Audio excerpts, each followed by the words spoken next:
YouTube, it's Audrey, and this is a video blog. It's a video blog on polycystic ovarian syndrome.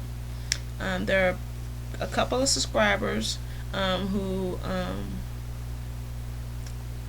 told me that they are living with this syndrome. So I thought, I'll just do a video just to kind of, you never know who is dealing with what until you share your story. So I thought I would do a little video and to just explain what this syndrome is.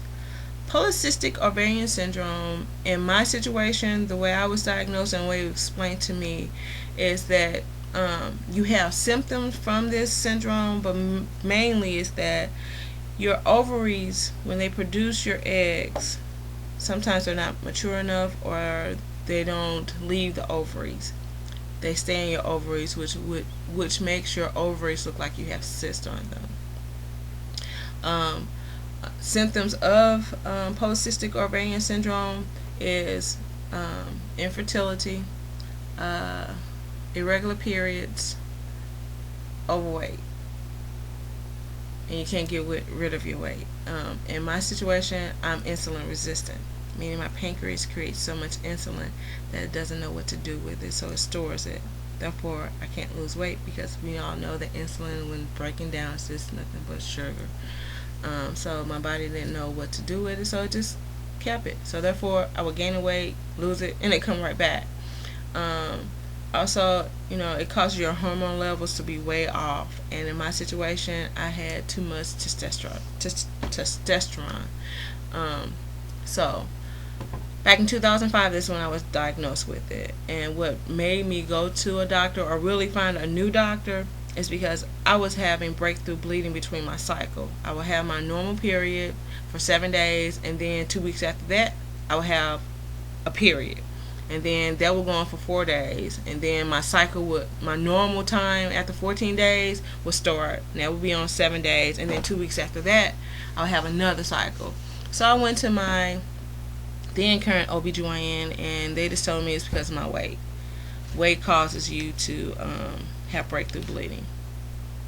Right. Blah. So what I did is I came home, I looked on the internet for a doctor that dealt with breakthrough bleeding, and I came across Dr. Teresa Knight. She was one of the leading female doctors dealing with a lot of unknown female issues. So I called her, made an appointment, and when she took one look at me, these are the 3 questions she asked me immediately. How long had I been dealing with my weight, being overweight? How long had I had facial hair at the level I had it at? And were my periods regular? She immediately had some blood work done, and then she sent me to have ultrasounds done to check on why I was having such a drastic breakthrough. Come to find out, I had fibroids.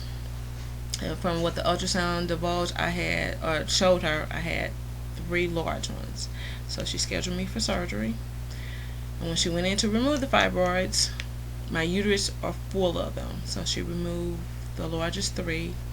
And the intern doctor that was with her wanted to do a hysterectomy. And she was like, no, I didn't discuss that with her, so we won't be doing that with her. So needless to say, that was one issue. Fibroids does cause infertility.